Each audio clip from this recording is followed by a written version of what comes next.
Assalamualaikum warahmatullahi wabarakatuh. Sini kami kelompok 4 akan mempresentasikan tentang mind mapping ketahanan keluarga. Sebelumnya saya ingin memperkenalkan diri. Nama saya Muhammad Rafi. Sini ada manajemen sumber daya manusia dalam keluarga. Proses bagaimana keluarga mengelola sumber dayanya dalam rangka mencapai suatu yang dianggap paling penting oleh keluarga. Pentingnya di sini meningkatkan efektivitas sumber daya manusia dalam keluarga. Manajemen sumber daya manusia belum baik ketika ada anggota keluarga yang masih menjadi beban keluarga. Misalnya, ada anggota keluarga yang pengangguran. Lalu ada manajemen keuangan keluarga. Manajemen keuangan merupakan kegiatan merencanakan, mengatur, mengawasi, dan mengevaluasi keuangan dan aset keluarga. Pentingnya, keluarga harus memiliki simpanan atau tabungan untuk beragam kebutuhan yang memerlukan dana besar untuk terjadi sepanjang kehidupan keluarga. Dampak dari manajemen keuangan keluarga di sini ada positif dan negatif. Yang positif itu ada dua: memenuhi kebutuhan pokok dan memiliki tabungan. Memenuhi kebutuhan pokok di sini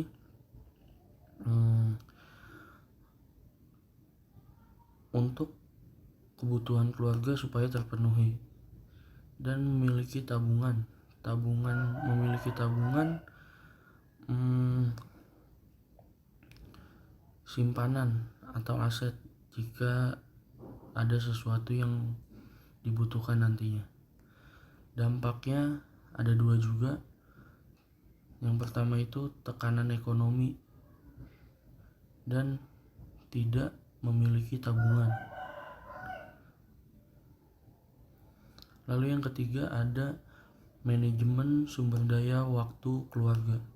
Waktu merupakan sumber daya yang unik, di mana setiap individu maupun keluarga tidak bisa menambah atau mengurangi, mengakumulasikan, dan menyimpan waktu. Dampak dari manajemen sumber daya waktu keluarga itu ada dua: jadwal tidak bentrok dan kegiatan tidak terbengkalai. Ya, sekian. Selanjutnya akan dilanjutkan oleh teman saya. Terima kasih. Assalamualaikum warahmatullahi wabarakatuh. Saya Rahmat Hidayat. Di sini akan melanjutkan presentasi mengenai mind mapping dari ketahanan keluarga. Di sini saya akan membahas mengenai kelentingan keluarga. Yang pertama, saya akan membahas mengenai definisi terlebih dahulu. Kelentingan adalah kemampuan keluarga untuk bertahan dan bangkit kembali kepada keadaan semula, bahkan bisa menjadi lebih baik lagi ketika mengalami kemalangan atau krisis atau permasalahan yang dihadapi keluarga tersebut. Setiap keluarga pasti mempunyai permasalahan yang berbeda-beda, baik dari keluarga yang mempunyai ekonomi yang tinggi, status sosialnya yang tinggi, maupun keluarga yang berekonominya rendah atau berpendidikannya rendah. Semuanya pasti mempunyai permasalahan masing-masing dan mempunyai jalannya sendiri-sendiri dalam menghadapi masalah tersebut. Begitu juga ketahanan dari keluarganya. Pasti berbeda-beda. Tidak mungkin sama 100% gitu. Bisa ditemukan di sekitaran kita atau mungkin kasus-kasus yang ada di internet yang menimpa keluarga yang berstatus sosialnya tinggi atau berekonominya tinggi, tetapi mengalami keretakan di dalam keluarga tersebut karena kan permasalahan-permasalahan kecil. Nah, kemudian juga bisa ditemukan juga kasus-kasus atau di internet, atau bisa kita cari di sekitar kita keluarga yang berekonominya rendah, berpendidikan rendah. Ketika ditimpa atau dihadapi dengan permasalahan atau krisis, mereka bisa bertahan, mereka saling support, bahkan bisa menjadi lebih solid lagi. Nah, disitulah pentingnya dari kepentingan keluarga, yaitu keluarga siap dalam menghadapi situasi darurat atau krisis. Nah, yang bisa mendampakkan bagi keluarga tersebut yaitu keluarga tidak mudah rapuh, terutama jika kita lihat situasi sekarang. Pada pandemi COVID-19 ini, semua keluarga baik kalangan dari atas maupun bawah pasti terdampak oleh COVID-19 ini. Bahkan ada keluarga yang kepala keluarganya di PHK dikarenakan pandemi ini, sehingga membuat keretakan di dalam keluarganya dikarenakan ekonomi keluarga tersebut menjadi tidak stabil. Nah, disinilah fungsi kelentingan dari keluarga tersebut untuk membuat keluarga tidak mudah rapuh jika dihadapi situasi-situasi tersebut, sehingga keluarga bisa menjalankannya secara sama-sama. Kemudian keluarga akan mudah bangkit kembali jika sudah dihadapi hal tersebut. Keluarga bisa menjadikan hal tersebut sebagai pembelajaran untuk kedepannya. Nah, kemudian selanjutnya itu ada nilai anak. Definisinya itu, nilai anak adalah pandangan atau persepsi orang tua mengenai keberadaan anak yang akan menentukan gaya dan cara orang tua merawat, membesarkan, mengasuh, dan mendidik anak. Pertama-tama, orang tua tersebut harus mengetahui apa sih kehadiran anak, arti dari kehadiran anak, nilai anak di pandangan orang tua itu seperti apa. Karena banyak sekali orang tua yang tidak mengetahui hal tersebut, yang akhirnya anak tersebut ditelantarkan, bahkan ada yang mengalami kekerasan, bahkan ada yang masih bayi pun sudah dibuang gitu. Karena orang tua tersebut itu tidak memahami arti kehadiran anak di sekitaran keluarga.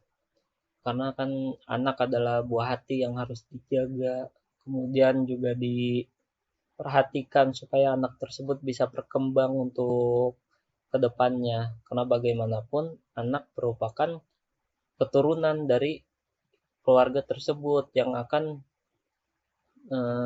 melanjutkan kehidupan dari keluarga tersebut, atau bisa jadi melanjutkan visi misi dari keluarga tersebut. Nah, kemudian pentingnya itu untuk menentukan keseluruhan pengasuhan yang dilakukan orang tua, gaya dan cara pengasuhan yang dilakukan oleh orang tua. Jika orang tua sudah mengetahui arti anak di keluarga tersebut, pastinya orang tua akan memahami bagaimana cara mengasuh anak tersebut. Jika sudah mengetahui anak tersebut berharga, pasti orang tua akan bekerja keras untuk mengembangkan atau merawat anak tersebut sehingga bisa menjadi anak yang bermanfaat di masa depan. Nah, tapi jika orang tuanya tidak mengetahui nilai anak pada kehadiran di keluarga tersebut, sudah pasti anak tersebut tidak akan dianggap oleh orang tuanya. Bisa jadi ditelantarkan, mengalami kekerasan verbal atau fisik, kemudian juga bisa bayi dibuang. Itu udah banyak kasus-kasusnya yang seperti itu. Nah, mungkin cukup sekian presentasi dari saya. Nanti akan dilanjutkan oleh teman saya. Assalamualaikum warahmatullahi wabarakatuh. Saya melanjutkan dari presentasi dari sahabat Rahmat. Sebelumnya sudah dijelaskan mengenai nilai anak. Nah, di sini akan saya melanjutkan yaitu tentang daya pengasuhan dimensi arahan. Nah, Dimensi arahan ini adalah suatu kumpulan sikap, praktek, dan ekspresi nonverbal yang orang tua yang didirikan kelainan dari interaksi orang tua kepada anaknya sepanjang situasi yang berkembang. Jadi pengasuhan dimensi arahan ini lebih sifatnya kumpulan dari sikap atau praktek atau ekspresi gitu.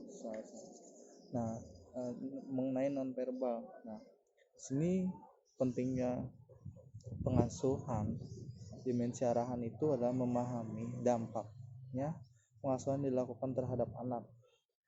Dampak yang ditimbulkan dapat berupa dampak negatif atau positif. Jadi ketika gaya pengasuhan dimensi arahan ini tergantung dari kitanya sendiri selaku orang tua tersebut.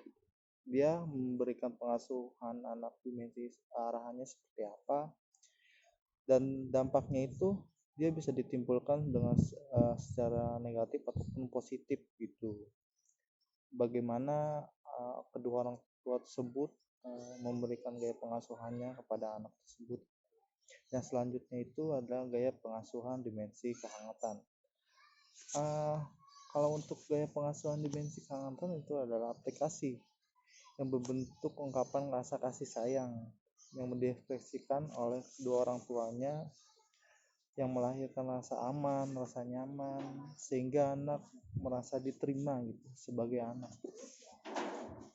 Tak heran dari beberapa kasus anak kalangan orang tua yang sibuk dengan bekerja orang tuanya yang menyebabkan anak tersebut kurang harmonis.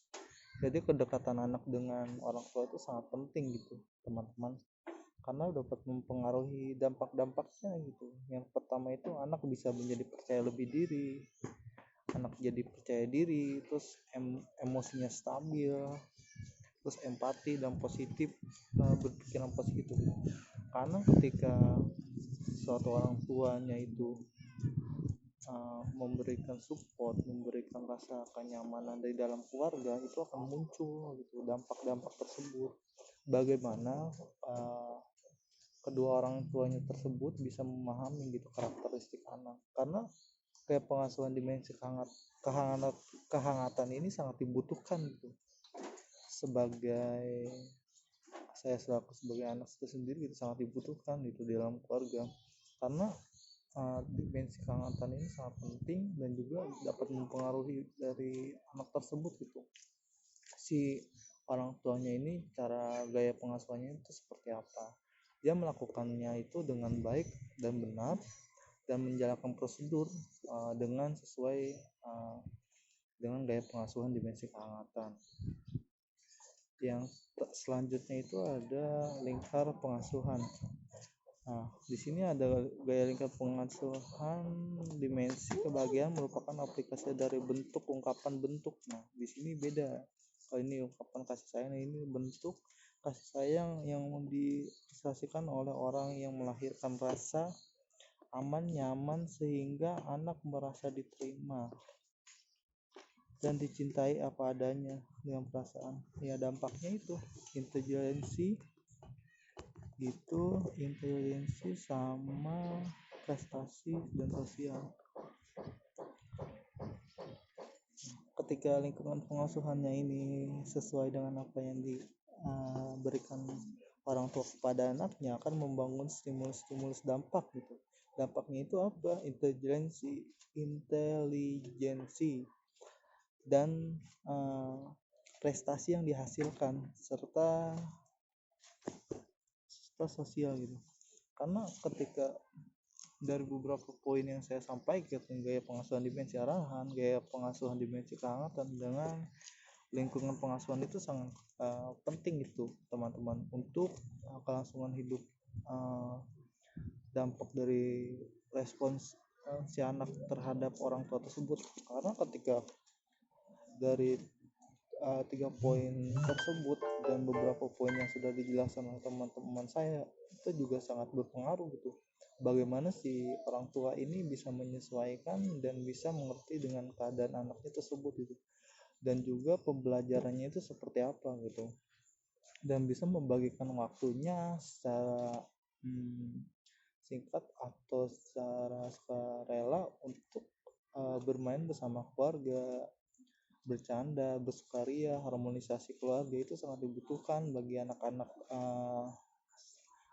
khususnya di anak-anak milenial zaman sekarang. Itu rasa perhatian itu sangat sangat lebih gitu, mereka ingin lebih diperhatikan gitu tuh teman-teman. Mungkin sekian dari kelompok kami, kelompok untuk keterangan briefingnya. Mohon maaf bila ada kata-kata salah. Wassalamualaikum warahmatullahi wabarakatuh.